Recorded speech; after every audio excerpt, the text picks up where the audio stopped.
If you want to stop being poor like your parents, then money psychology is not enough. Not this book, not these 4 books. You need to look behind money psychology. And fortunately, in my back pocket, we have ego psychology, specifically Edward Edinger's Ego and Archetype, which is a Jungian psychology or depth psychology understanding of what's happening behind the material world of ego formation. This is not enough. These are not enough. This isn't even a book that we're going to go into in great detail. I was just doing a bit of YouTube magician magic so that you pay attention for like 30 seconds with your dopamine-fried brain. Please pay attention. I'm going to give you a very high-level take on how to change your money psychology once and for all over a period of about 10 years. It takes that long. It's not a quick process, but it is worth it and it is accurate. There's a 3-stage process I'm going to share with you in this video. First things first, you need to stop thinking about money the way that your parents thought about money, but also behind that layer, you also need to stop thinking about yourself the same way that your parents thought of you. That's where we actually get into the real conversation. The second stage is to immerse yourself in wealth consciousness and materialize that thought form progressively over a 5 to 10 year process.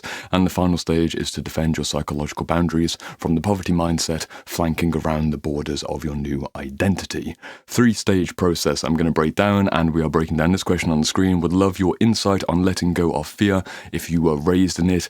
This is the first of a 4-part mini-series on breaking free of family fear.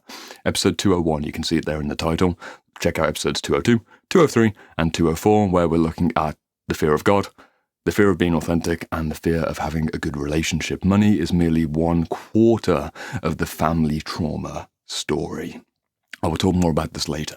For the sake of this video, for the sake of a single video on money psychology, having already made half a dozen videos on money psychology before, I want to give you the top tier conversation because it's a lot more interesting than me giving the more introductory levels of how to get your money up or break free of a family narrative around the poverty mindset.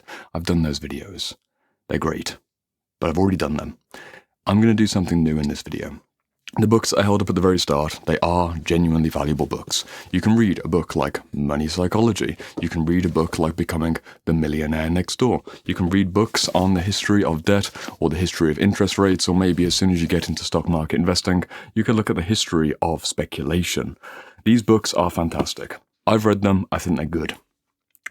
But they're the content, not the actual perceiver. They are ideas and concepts and narratives, not the one who is experiencing the concepts and narratives, not the one who is doing the work, who is doing the money-making thing. This is the heart of the money psychology question. Stage 1 of breaking free of the fear of money that you were raised in, your poor person thinking, is to stop thinking about money and work and wealth the same way that your parents did. That's obvious. But the stage 2, which is behind the stage 1, is the ego psychology, which I magicianed up from my back pocket, which is to stop thinking of yourself the way that your parents thought of you. You need to understand that the ego formation process, especially from late childhood into your adolescence, is the layer behind the layer, which is money psychology and the world of work. The central point of any of your decision making is you. And also specifically your ego identity structures, your various attachments to various family figures, they have given you a certain understanding of self, and it is the sense of self that you are which will think about any particular topic, in this case, money. Who were you in your family story? What was the story around your worth, your worthiness, and the relationship to your effort, your action, and what you were deserving of? That is a layer between the money psychology and the ego psychology.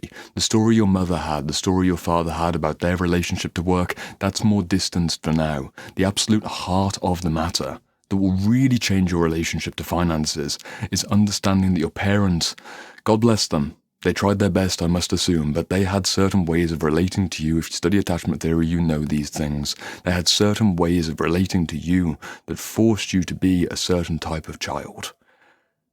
And that continued through your adolescence and then into your early adulthood. And that version of you was the version of you that went into the world of work. That is where you need to start. If you can detach or skillfully dissociate, not traumatically dissociate, skillfully dissociate from the identity structure that you had to reinforce and contain and maintain and sustain throughout all of the family story, you have got the first actual possibility of becoming a wealthier individual. Otherwise, you run the risk of simply swapping out strategies, swapping out narratives, listening to all kinds of podcasts and reading all kinds of books, but you never change the one who is reading the book or listening to the podcast. I almost baited you in, like thrown out the hook of, haha, we're talking about money psychology, and guess what, as you reel it all the way back in, we're talking about debt psychology. But we are talking about debt psychology because that is the actual solution to you not having enough money in the bank. Trust me, I've been there. I don't come from an aspirational wealthy family. I'm the first person in my family to go to university. No one in my family made a business. There's no idea around anything to do with saving. My parents didn't have a second property. I remember at one period in time they bought a sofa on credit card and they paid it off, I think, over 18 months or 24 months, and I found it ridiculous, even as a teenager. They tried their best. They had their story. You go to a job, you get money, you're lucky to have money, money comes, money goes, you have to go work for someone. All of these basic ideas, and also being picky about how much money was spent upon the bottom shelf things at Tesco. That was what I was raised in. I could shadow box against the particular concepts and particular ideas. I could fight against the poverty mindset, as it were, but I'm wasting my energy. The real breakthrough for me personally was to change who I was at the core by realizing, for the first time, I'm not defined by my family's narrative of me. Their story of me and who I had to be in the family story isn't my actual story. This is where detachment and dissociation and almost the spiritual consciousness becomes very, very useful. If you can theoretically follow this chain with me of detaching from the ego identity, your literal name, the place that you were born, the family that you were born into, and you can become a discarnate spirit who's floating around the world and seeing all these different perspectives from all different societies of the idea of money, the idea of work, and the idea of wealth. Not just now, but 1,000 years ago, 1,000 years into the future, to be a truly discarnate, atemporal, non-linear being. If you could imagine what that would feel like, you wouldn't have a particular attachment to anywhere on the spectrum of money consciousness. You'd see it all as a wide thing. There's many different ways that human beings relate to money and relate to work. You are a discarnate being who is not grounded in culture and time and family situation. It's not just a thought experiment. I would say, based on my metaphysics, that the some part of you, a soulful part of you, may be literally the soul, which has that ability to separate out ego identity from soulful identity. To overly simplify things, again, you'll have to read a book like Ego and Archetype to truly understand what's going on here. I mean, you can look into the various layers of human mandalas and the psychological unfolding of it. I do that across the channel. You get the idea. If you are a discarnate being, and you are relating to money psychology as a discarnate being, you have the freedom to enter at any point on the spectrum.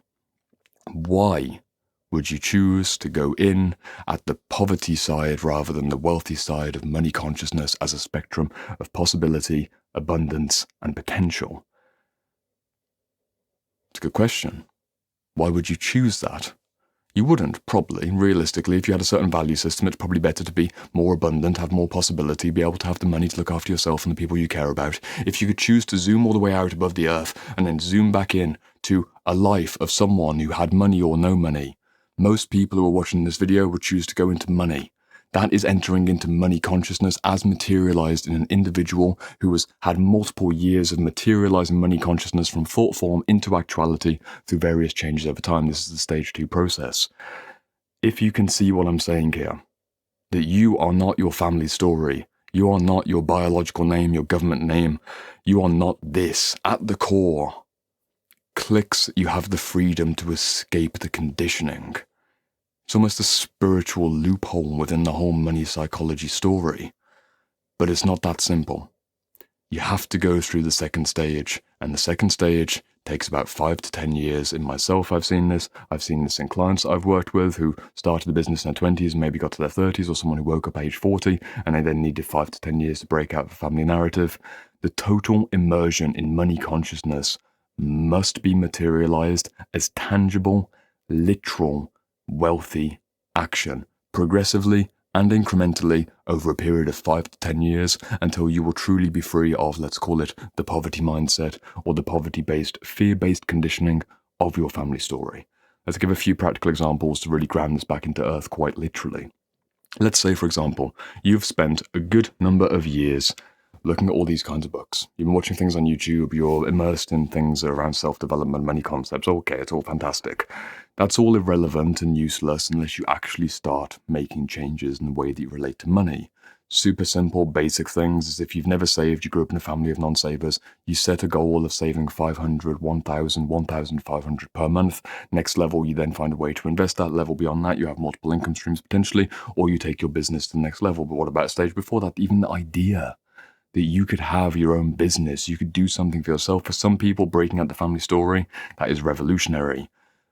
But the wealth consciousness, the thought form, the immaterial concepts and ideas around wealth at the higher level, this discarnate all the wealthy ideas, what does it mean to be an abundant philosophy?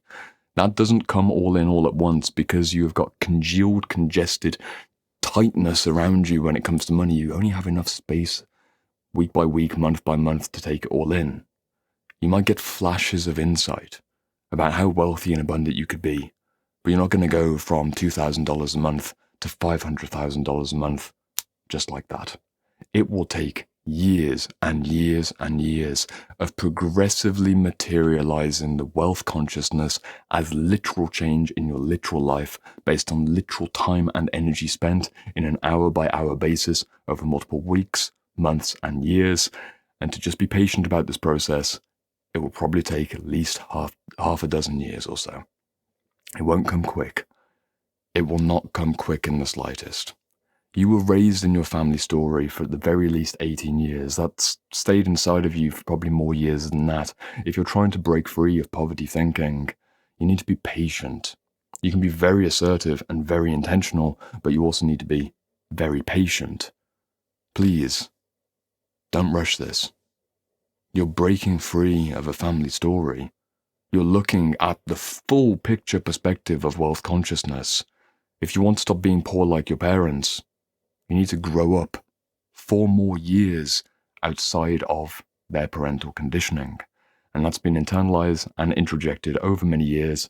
And guess what? It's going to take many years to unravel. Practical things that you could do, I could go into it time and time again. Again, there's multiple layers of savings into investments, into multiple investments. There's ways of relating to money. There's ways of relating to self-worth. This is more classic YouTube self-development stuff, so I'm not going to go into it too much in this video. Let's keep it really clear, keep it really sharp. I'll just wrap up on the third stage so we can keep this a short video. What do you need to do once you've seen not only stop thinking about money the way your parents think about money, but the layer behind that, stop thinking about myself the way that my parents thought of me. And what does that really mean? Become a discarnate entity who sees the full wealth consciousness spectrum and choose my entry point and then immerse myself in that consciousness and progressively materialize it down, almost as if there's something falling from the sky that becomes more and more congealed, like a cloud turning into a raindrop, the water vapor into the raindrop that then freezes into a snowflake. That's the process. Over the course of 5 to 10 years, that's happening. What happens as that snowflake of wealth is falling down to the earth? You need to defend it against the winds of poverty. You need to defend it against the storm of low-grade, poor person thinking. I'm not trying to shame people. I'm not trying to attack people who are in the situation. I'm trying to speak in an objective sense. If you are buying things on credit card that are ridiculous, materialistic things, what are you doing? If you're staying in a job that isn't paying you what you really deserve, what are you doing? Temporarily, sure, for a few months or a few years, you're trying to make it work, but really over the next decades of your life, what do you want from money? Based on this wealth consciousness, and then defend yourself against the winds of perspectives of your family members, maybe old friends, maybe societal narratives. There are certain things that wealthy people do to defend their wealthy mindset. And number one thing that many people do is they don't listen to a variety of opinions of people who don't have money. If you're on YouTube and you're listening to people complaining about inequality or people complaining about how there's not enough money going around and you're actively trying to build an entrepreneurial relationship to building more wealth for you and your family and maybe multiple generations, you're in conflict there. I'm not saying it's not true. I understand the pain. But if you're really, truly trying to break free of a certain band of consciousness and literalize that as a certain amount of money in the bank, money in property, money in investment, you can't be split between stages of consciousness. You need to defend the wealth from the poverty thinking. And that means, fundamentally, not looking. Don't listen. Block it out with love, with compassion, with intention. When your friend says to you, oh, it's really hard, right now because of the job market, you can say, I understand it is really hard. I saw this thing on the news the other day. I can't imagine what that's like. You can acknowledge, you can validate. But when they start inviting the conversation towards gossiping or complaining, or then going towards, eat the rich kind of psychology, if you're likewise trying to become rich in your own way, you can't entertain those conversations. You need to politely say, look, I am actually quite entrepreneurial. I do want to be rich in this life. I'm not really here for this way of talking about people who have money. Some people do work very hard to get their money. I know there's issues out there of inequality and blah, blah, blah, blah, blah, blah, blah. Controversial topic. I don't need to make it. You're an adult. You're an adult. You don't need to spoon feed you the way to defend your psychological boundaries. If it smells like poverty, leave it. If it smells like fearful, poor person thinking, throw it away. Defend that for 5 to 10 years, and progressively, you no longer have the taste for those kinds of conversations and perspectives in the first place. They just don't register with you. They don't. They're somewhere that fades away. Truly, they just stop landing. You stop paying attention to them because you know that true wealth, when soulfully grounded with loving intention, making a valuable contribution to the world through work which is meaningful and inspired ideally, or at the very least if it's a more mundane job where the money comes in, using that money for self-actualization and service and help and charity. These are beautiful things. These are very, very meaningful ways to live. And I don't want you to have this conflict between your new way of being and the old way of being, and unfortunately, for about 95% of society, the majority of thinking around money is in fear. But if you want to be in that 5% of non-fearful thinkers in relationship to money, you need to maintain your footing over here. You can't go and skip off into every conversation or every rabbit hole on the internet just because, oh yeah, that's a quick hit of we've got it tough, life's really hard. It is. But you can build your wealth consciousness over here. Final summary for the video: how to stop being fearful like your parents. You're not defined by their story. You are greater than your own story, even at the true metaphysical sense. You are not your ego identity. You are not your literal body. You are not your government name tag. You're not your social security number or your passport number. You are something much deeper than all of this, and if you understand in a true sense of detachment what you are, you can then disconnect from the human story, come back in, and choose the entry point in terms of what levels of consciousness, what bands of health or unhealth are you going to entertain, and like eating a literal meal, what are you going to consume? Breaking free from junk food consciousness, junk food psychology, junk food gossip around money, and having only high quality, organic, locally sourced, farmer to plate kind of meals in terms of your money consciousness. That's the best I can do in a literal but abstract sense. And yes, I've done other videos on this topic before about how to actually work and how to actually make money and these kinds of things. I've done it on the channel. But for this one, I wanted it more metaphysical. It's the first of a 4-part series, 4-part mini-series, episodes 201, 202, 203, 204. Go to my channel, you'll see me in the white vest to break things up so it's really obvious. Let's see this from another angle. The next video up on the screen is about the God complex and how to break free of your parents' thinking around God being a big bad thing, or whatever it might be. Your own story. It's over here. We talk about it over there. This was money. That one's about God. I'll see you over there. Be free.